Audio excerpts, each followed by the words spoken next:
안녕하세요. 같은 회사 다니고 있는 남편과 2년간의 연애 끝에 결혼했고 꾸역꾸역 혼인기간 4년을 버텨오다가 결국 올해 이혼을 하게 된 34살 여자입니다. 4년 결혼 생활을 꾸역꾸역 버텼다고 하기는 했지만 같이 사는 내내 남편하고 저 둘이서는 사이가 좋았다면 좋았다고 볼 수 있지 그렇다 할 큰 문제가 있었던 적은 없었습니다.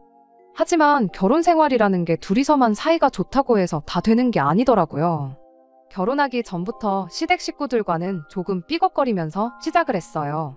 시댁과의 관계로 골머리를 썩는 사람이 저 혼자만은 아니라고 생각했고 남편이 중간에서 조율만 잘해준다면 크게 문제가 없을 거라고 생각했습니다.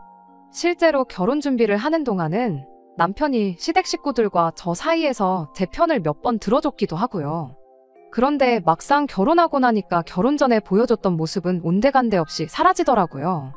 시댁 식구들과 저 사이에 생기던 잦은 마찰이 마치 자기는 상관없고 저랑 시자들의 문제라고 여기기 시작하더라고요. 시댁 식구들과 저 사이의 문제를 해결하는 방법이 무조건 제가 참는 것 말고는 없다는 식으로 나몰라라 하기 시작했습니다.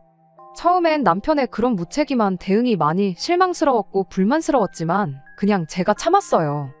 괜히 신우며 시어머니하고도 사이가 안 좋은데 시댁 식구들과의 문제를 가지고 남편하고까지 사이가 나빠지는 것보단 어차피 한 집에 같이 사는 것도 아닌데 같이 사는 남편하고만큼은 사이좋게 지내자는 생각이었으니까요. 버티다 보면 언젠가 상황이 나아지겠거니 생각하고 그렇게 결혼 생활 1년을 참아왔는데 뭐 바뀌기는커녕 오히려 날이 갈수록 제가 어디까지 참는지 테스트하는 것도 아니고 더 심해지기만 하더라고요. 그래서 그때부터는 제가 참는 대신에 그냥 시댁 식구들을 일방적으로 무시하기 시작했어요. 그동안 시자들이 저한테 무슨 소리 할 때마다 알겠다고 말하는 게 아니라 뭐라고 떠들든 한 귀로 듣고 한 귀로 흘려내버리기 시작했지요. 참는 거랑 무시하는 것 두 가지가 무슨 차이가 있냐고 하실 분들도 계시겠지만 거기에는 큰 차이가 있어요. 굳이 예를 들자면 뭐 생선구이 같은 거 먹을 때 살코기 먹기 편한 부분은 남편한테 양보하고 너는 장갓이 많은 부분을 먹으라고 했다 치면 참는 건 장갓이 많은 부분을 먹는 거고 무시하는 건 장갓이 많은 부분이건 살코기건 제가 먹고 싶은 거 먹는 거죠. 예를 든 게 조금 허접하긴 한데 결과적으로 제가 참으면 시자들이 기고만장해지고 제가 무시를 하면 시자들이 더 열받아 한다는 큰 차이가 있다고 볼 수 있겠네요. 그렇게 제 마음가짐을 바꾸고 난 뒤에는 시자들한테 받는 스트레스가 많이 줄기는 했습니다. 다만 시댁 식구들과의 관계는 점점 더 멀어져 갔어요. 하지만 상관없었습니다.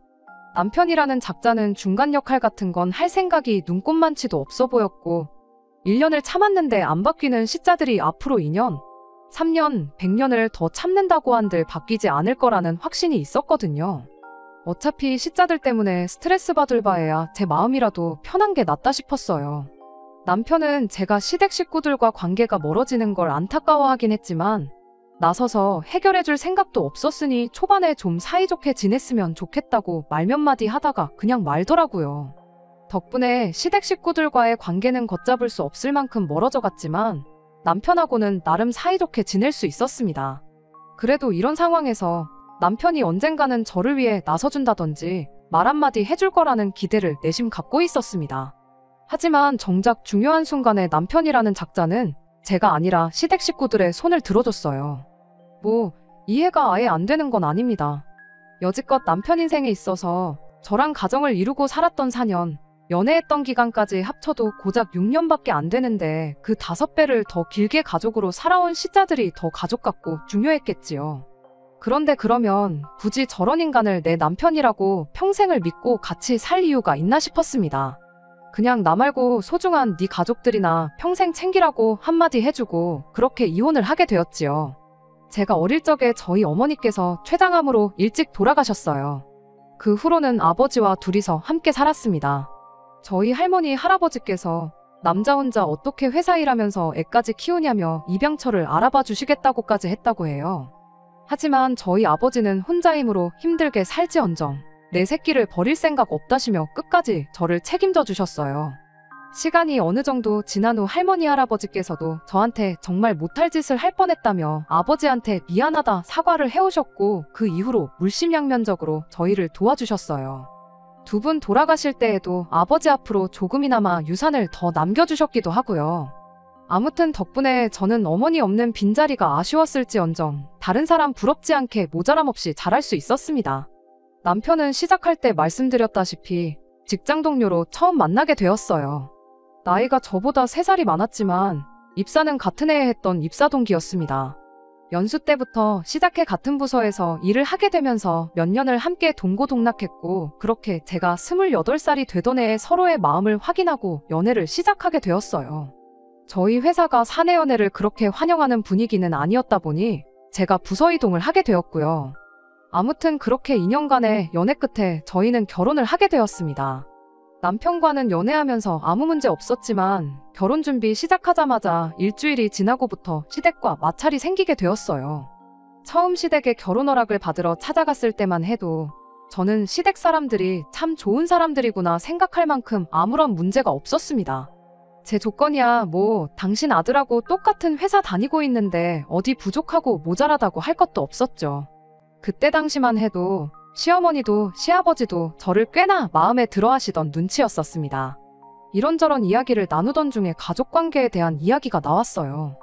그때 저희 어머니가 저 어렸을 적에 췌장암으로 일찍 돌아가신 이야기를 했고요.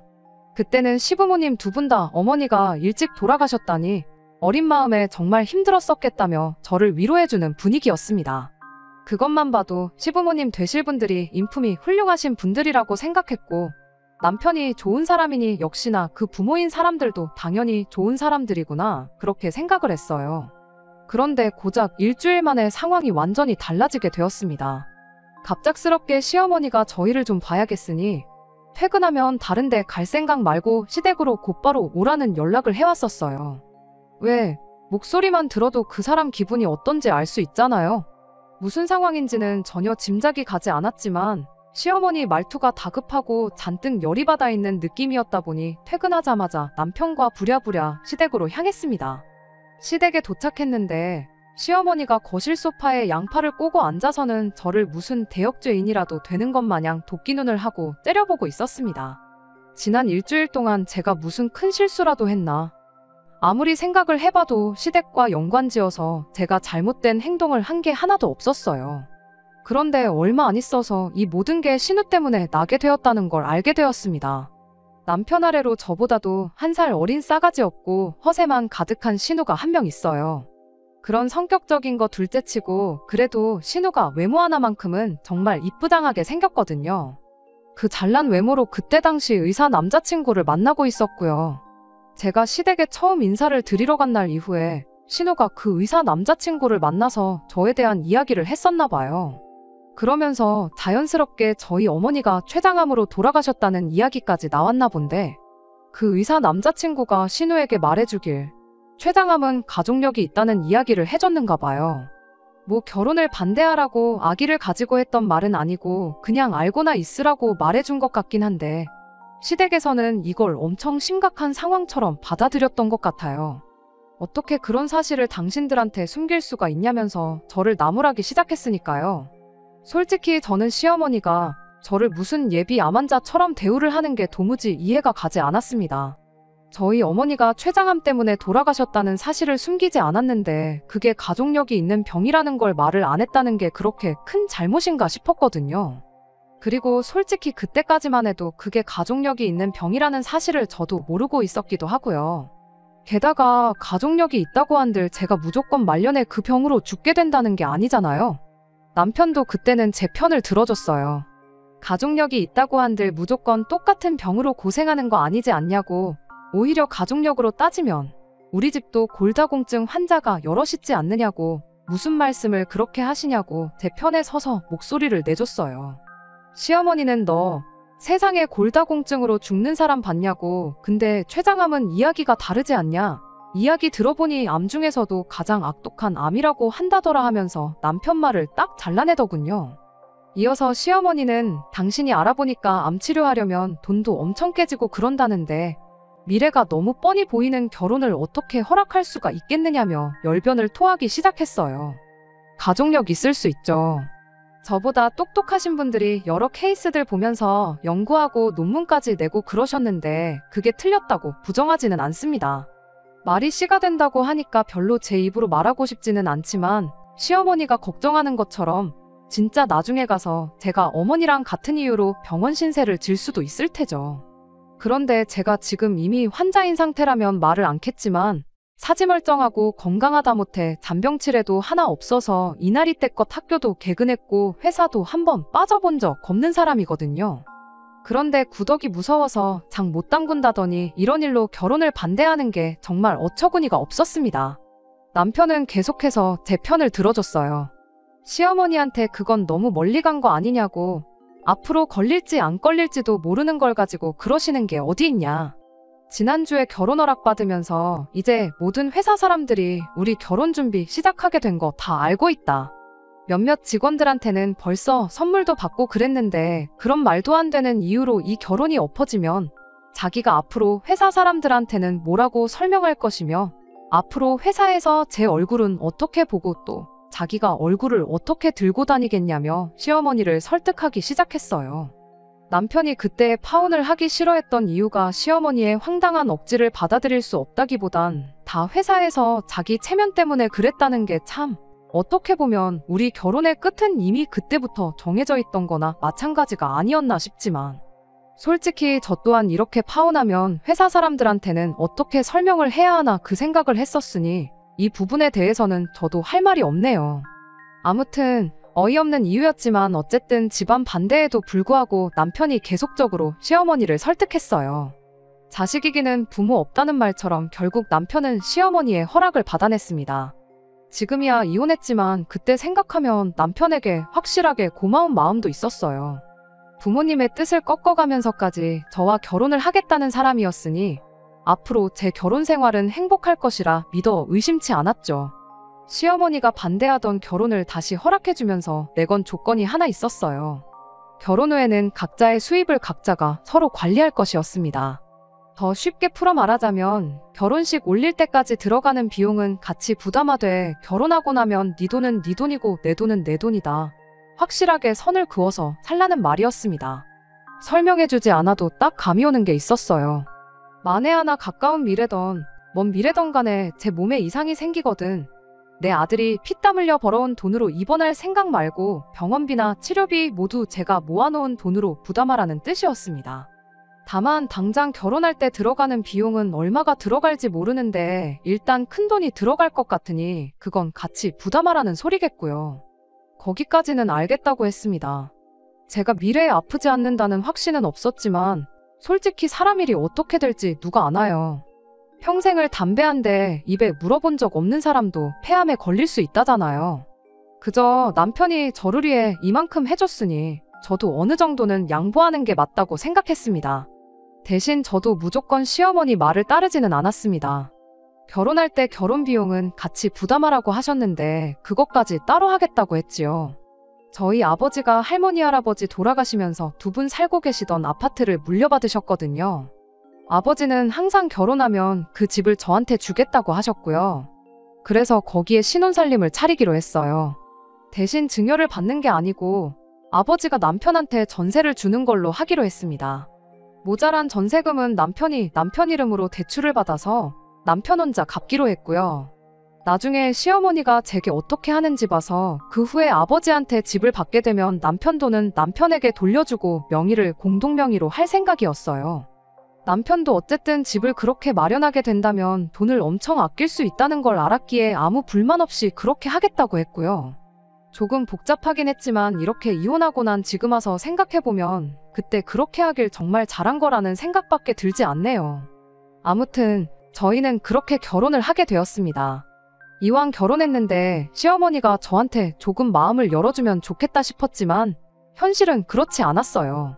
처음에 말씀드렸던 것처럼 시어머니는 별것도 아닌 일로 꼬투리를 잡으며 저한테 모질게 굴기 시작했습니다.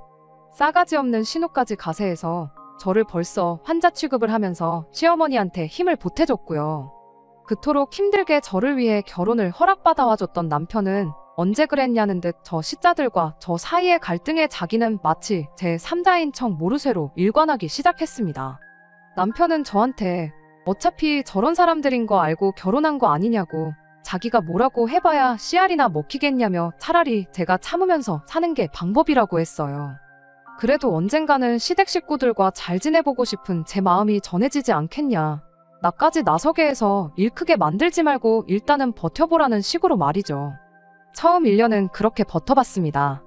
반대를 무릅쓰고 결혼 허락을 받아온 남편한테 어느 정도 고마운 마음도 가지고 있었고, 남편 말 맞다나 시간이 지나면 나아지겠지 하는 기대도 있었고, 같이 한 집에 사는 것도 아니었고, 시집살이라고는 얼굴 봤을 때 저한테 부리는 유치한 시짜짐 말고는 없었다 보니 그 정도는 참을 수 있겠다 싶었거든요. 얼굴만 마주하면 제 몸 걱정해주는 게 일이었습니다. 좋은 쪽으로 걱정해주는 건 아니었고요. 다 같이 고기라도 먹으러 간다 치면 탄 음식은 발암물질이라면서 못 먹게 한다던가 유치하기 짝이 없는 괴롭힘이었죠. 그렇게 제 몸이 걱정되었다면 애초에 고기를 먹지 말라고 하던가 간접훈련이 얼마나 해로운데 신우랑 시아버지 담배부터 끊게 하던가 적어도 저랑 있을 때는 못 피게 하던가 했어야지. 결국 그렇게 버티고 버티다가 1년 지나고부터는 그냥 시자들을 무시하기로 결심했어요. 그것 때문에도 시댁 식구들하고 엄청 싸웠죠. 아픈 거 며느리로 받아줬더니 은혜도 모른다나 어쩐다나. 저도 제가 뭐 지금 아픈 것도 아니고 그리고 아가씨도 저렇게 담배를 피워대는데 아가씨야말로 예비암 환자 아니냐. 의사 집안에 시집 보내려면 담배부터 끊게 만들어야 하는 거 아니냐 대들고 그랬습니다. 그 덕에 시댁 식구들하고는 날이 갈수록 사이가 안 좋아지기 시작했어요. 남편이 중간에서 다리만 놓아준다면 저도 고집을 꺾고 어느 정도 제 할 도리를 하려고 했을 텐데 남편은 귀찮은 일을 피하려 들기만 하고 우리 둘이서만 사이좋게 지내면 되는 거 아니냐며 시댁과 최대한 왕래를 안 할 수 있게 노력만 했습니다. 시댁 갈 일 있으면 지 혼자 간다던지 하는 식으로 말이에요. 그렇게 시댁과 거리를 두면서 지내기를 1년 더, 그러니까 결혼하고 3년 차가 되는 해에 충격적인 사실을 알게 되었어요. 돈 관리를 따로 함에 있어서 남편이 어떻게 돈을 쓰던 터치를 하지 않았거든요. 일단 결혼 전에 모아놓은 돈은 저희 신혼집 전세금으로 전부 묶여있는 상황이었고 대출을 갚아나가고 있었으니 그게 나름대로 남편의 저축이라고 생각했어요. 생활비만 내고 나면 남은 돈은 알아서 남편이 쓰기로 했고요. 그게 달에 120만 원 정도였는데 저랑 결혼한 이래로 그 돈이 전부 시댁으로, 정확히 말하자면 신우의 품위유지비로 들어가고 있었다는 사실을 알게 되었습니다. 어쩐지 안 그래도 딱히 직장도 없이 아르바이트만 하면서 잘 벌어봐야 한 달에 100만 원 정도 벌겠나 싶었던 신우가 벌이에 맞지 않는 사치를 부릴 때부터 무슨 돈으로 저러고 다니나 싶었었거든요. 저는 당연히 남자친구가 의사래니까 신우한테 돈을 좀 쓰는가 보다 싶었어요. 그런데 알고 보니 의사 남자친구가 병원 개업을 하려면 돈이 엄청 많이 필요하다고 버는 족족이 모으고 있는 상황이라 신우한테 돈을 거의 안 쓴다고 하더라고요. 힘들게 공부해서 겨우겨우 의사가 됐는데 그렇게 번 돈을 왜 신우한테 퍼주는가 싶었거든요. 헛똑똑이인 줄 알았는데 역시 배운 사람은 달라도 뭐가 다르긴 하구나 싶었습니다. 아무튼 그 의사 남자친구가 신우한테 돈을 안 쓰는 것과 남편이 신우 품위유지비랍시고 돈을 퍼주고 있는 게 무슨 상관인가 싶으신 분들도 계실 텐데 거기에는 다 이유가 있었습니다. 당시 신우가 이 의사 남자친구하고 연애만 5년 차였어요. 그리고 그렇게 5년을 만나는 동안 데이트 비용이며 뭐며 전부 신우가 내고 있었던 겁니다. 그 과정에서 시부모님 돈도 어마무시하게 뜯어다가 썼나 보더라고요. 시부모님 돈까지 썼는데 그 와중에 품위유지비랍시고 남편한테 돈을 뜯어갔던 건 말 그대로 품위유지를 하려고였어요. 집에 돈이 없다는 느낌을 받으면 모처럼 의사 남자친구 만들었는데 결혼 생각을 안 할까봐 명품으로 치장을 하고 다녔던 거고요. 남편과 시어머니가 신우한테 그렇게 돈을 퍼줬던 건 신우를 특별히 아껴서가 아니라 의사매제, 의사사위를 보기 위한 두 사람의 선행투자 같은 것이었어요. 아무튼 어떻게 남편 돈이 신우한테 전부 가고 있었다는 사실을 알게 되었냐면 남편이 난데없이 아버지한테 들어가 있는 자기 돈, 그러니까 전세금으로 묶여있는 돈을 찾아가면 안 되겠냐고 저에게 부탁을 해오면서였습니다. 갑자기 그런 큰 돈을 빼달라는데 당연히 이유를 물어보지 않을 수가 없었어요. 남편은 그제서야 신우와 신우 남자친구의 얽힌 이야기를 해줬고요. 물론 결혼 생활 내내 신우한테 거의 매달 돈을 퍼주고 있던 사실은 빼고 말해줬지요. 신우랑 신우 남자친구 문제가 우리 아버지한테 묶여있는 돈 3억이 무슨 상관이냐고 물었습니다. 참고로 3억은 대출이 포함되어 있는 돈이었고 절반 정도가 오롯이 남편 돈이었어요. 그때 신우랑 의사 남자친구 사이에 얽힌 이야기를 구구절절히 해줬어요. 그리고 지금 필요하다는 돈은 신우 남자친구가 타고 다닐 외제차 한 대 뽑아줄 돈이랍니다. 일전에 지나가듯 개업해서 돈 많이 벌면 나도 저런 차 타고 싶다고 이야기를 했다는데 지금 우리가 그 차를 먼저 사주면 고마워서라도 결혼을 하지 않겠냐고. 집안에 의사가 들어오는데 그 정도는 투자할 수 있는 거 아니냐고 하더라고요. 그러면 전세금은 어떡하냐고 했더니 장인어른도 솔직히 한 가족인데 사위한테까지 전세금을 받냐며 그냥 이쯤에서 집은 증여를 받으랍니다. 공동명의 안 해도 되니까 일단 신우 급한 것부터 해주자는 거예요. 우리 아버지가 그 전세금 받아가지고 무슨 부귀영화를 누리려고 그러시는 줄 아느냐고 다 우리 돌려줄 돈이라 생각하고 건들지도 않고 계시는 거 모르냐 따졌더니 그럼 쓰지도 않을 돈을 왜 묶어두시냐고 다 너와 나 우리 가족 전부의 미래를 위해 그러는 거니 협조 좀 해달라고 말을 하는 겁니다. 그리고 그때 안 좋은 촉이 들어서 당신 계좌 좀 확인해보자고 했어요. 신우가 그동안 남편한테 받아쳐먹던 게 있으니 당연하게 이번에도 남편한테 부탁한 거라는 확신이 있었거든요. 아니나 다를까 역시나 남편은 그동안 신우한테 거의 전 재산을 퍼주고 있었죠. 진땀 빼던 남편이 또 미래를 위한 투자니 어쩌니 하면서 신우가 결혼만 하면 곱절로 돌려받을 돈이라고 발뺌을 했었어요. 피가 거꾸로 솟는다는 게 무슨 기분인지 그때 처음 알았습니다. 하지만 이미 신우가 명품으로 치장하는데 다 써버린 돈 돌려받을 리도 만무하고 앞으로라도 신우한테 돈을 못 주게 하는 게 더 중요하겠다 싶었어요. 어차피 따로 관리하기로 했던 돈이었고 저금 하나 없는 게 아쉽긴 했어도 자기 용돈을 쓰고 싶은데 쓴 거라고 생각하고 넘어가기로 했죠. 그래도 이혼당하기는 싫었었는지 고분고분이 앞으로 신우한테 돈을 주는 일은 없을 거라고 약속을 받아냈습니다. 그러면서 자연스럽게 경제권까지 제가 가져오게 되었어요. 시댁에서는 난리가 났죠. 당장 외제차만 뽑으면 결혼을 할 수 있을 거라고 생각했는지 저보고 신우 잘 되는 꼴이 얼마나 보기 싫어서 협조를 안 하는 거냐며 고래고래 소리를 지르더라고요. 여태까지 남편 돈 뜯어간 거면 충분히 협조할 만큼 했다 싶고 설령 아가씨가 그 의사 선생님하고 잘 된다고 해도 나는 거기에서 떡고물 하나 얻어갈 생각 없으니까 그리 알라고 했습니다. 이러나 저러나 남편 돈은 제가 쥐고 있었으니 시댁에서는 열불이 터지겠지만 아들을 이혼시키기 전까지는 어쩔 수 없는 걸 알고 금세 포기를 했어요. 돈 없으면 어련히 안 하겠거니 했는데 기어코 시댁집을 담보로 대출을 받아서 그 차를 뽑아내더라고요. 의사 남자친구가 타고 다닐 차긴 했지만 일단 명의는 신우 명의로 해놨다고 하고요. 대출받은 돈을 깔고 차도 할부로 질러서 달달이 얼마씩 내야 했다나 뭐라나. 아무튼 신우가 헛돈 쓰는 데는 저는 더 이상 관여를 안 하기로 했다 보니 정확히 얼마를 했는지는 모릅니다. 원래도 시댁과 왕래가 따로 없긴 했지만 그 이후에는 남편도 무슨 가족의 배신자 취급을 받으면서 시댁 식구들하고 멀어졌지요. 어차피 안 좋은 사이인데 더 나빠져봐야 뭐가 다르겠냐 싶었는데 그로부터 반년이 채 지나지 않아서 시댁과는 연을 끊게 될 정도로 사이가 나빠지게 되었습니다. 시어머니가 신우를 대동해서 몸소 저희 집까지 찾아왔어요. 들어오자마자 다짜고짜 제 머리채부터 잡으려고 하더라고요. 무슨 일 때문에 저러나 싶었는데 신우의 의사 남자친구가 결혼할 사람이 생겼다고 신우한테 그만 만나자고 이별 통보를 해왔다는 겁니다. 그러면 5년 동안 신우를 가지고 논 그 의사 머리채를 잡아야지 여긴 왜 와서 그러냐고 따졌죠. 결국엔 차까지 뽑아줬는데도 결혼 못한 건데 왜 나한테 와서 따지냐고 했죠. 애초에 신우한테 명품 처발라주고 몇백만 원치 피부 관리해주고 그럴 돈이 있었으면 학원 같은데 보내서 문자라도 하나 더 가르쳐주고 예의범절 공부 같은 것만 시켰어야 했다는 걸 모르시냐. 돈이 없더라도 지성과 인품을 갖추고 있으면 허세 부리고 머리가 텅텅 비어있는 것보다 조금이나마 결혼할 확률이 올라가지 않았겠냐 따졌습니다. 온갖 비싼 명품과 금은 보화로 몸을 칭칭 감아놓아봐야 그 싸구려 인성이 감춰지는 거 아니라고 한마디 해줬더니 아주 시어머니랑 신우가 고래고래 소리를 지르면서 둘이서 달려들더라고요.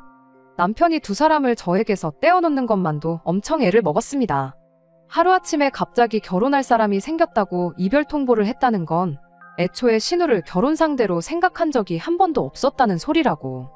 얼굴 반반하지 가만히 있어도 데이트 비용이며 뭐며 돈까지 다 내주는데 만날 만큼 만나다가 헤어진 거라고.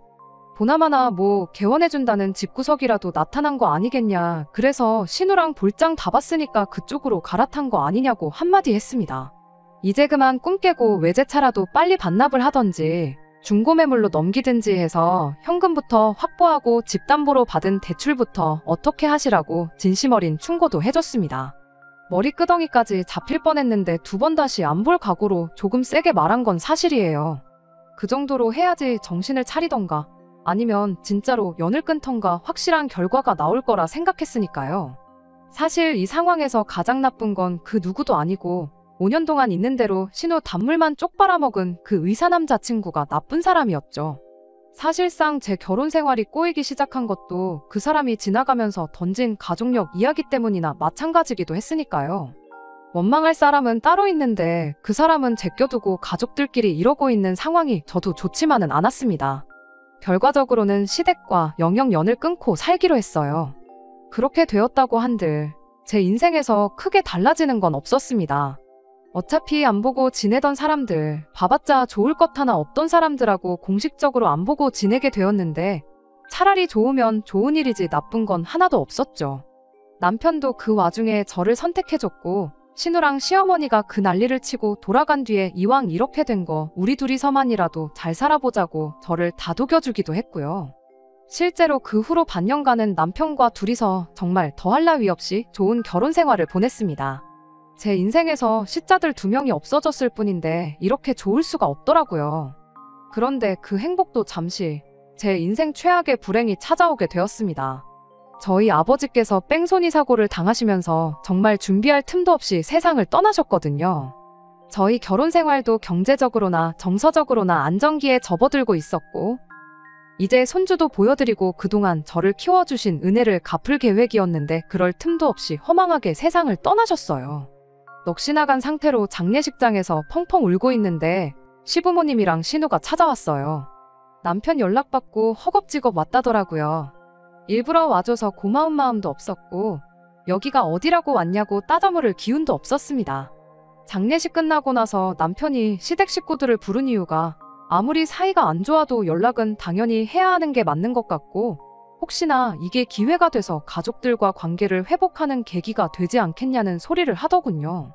아버지가 돌아가셨다고 다시 시댁과 좋게 지낼 이유도 없고 그럴 계획도 없었습니다. 다만 정말로 그걸 가지고 남편한테 뭐라고 할 만큼도 힘이 나질 않아서 그냥 넘어갔어요.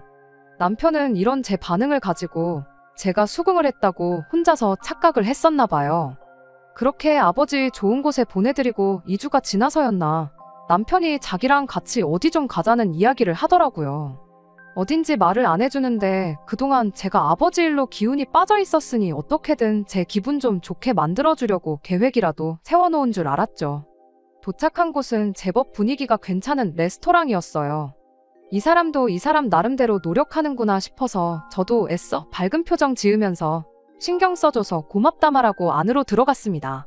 그런데 레스토랑 안에 이미 신우와 시부모님이 와서 자리에 앉아 있었습니다.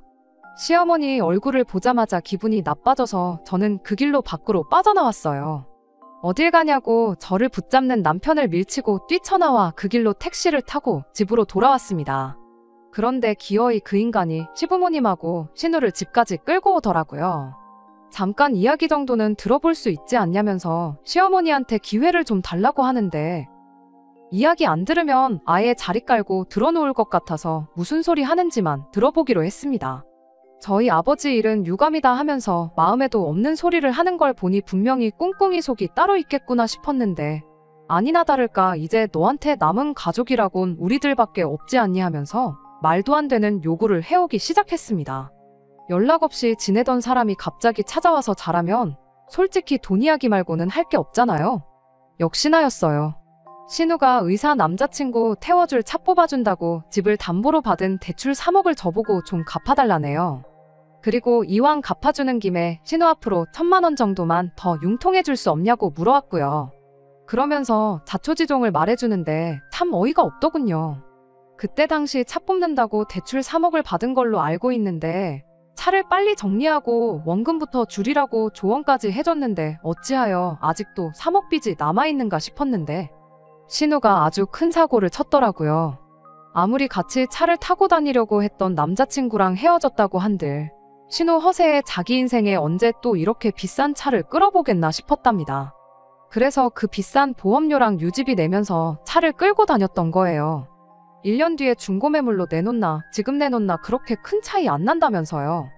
거기까지만 했으면 당장 차를 정리하면 되는 거였는데 문제는 그 이후였어요. 신우가 그 의사 남자친구 결혼식장에 쫓아가서 아주 깽판을 치고 왔다고 하더라고요. 알고 보니 갑자기 혼사자리가 생긴 게 아니라 신우랑 만나면서 양다리를 걸치고 있었다나요.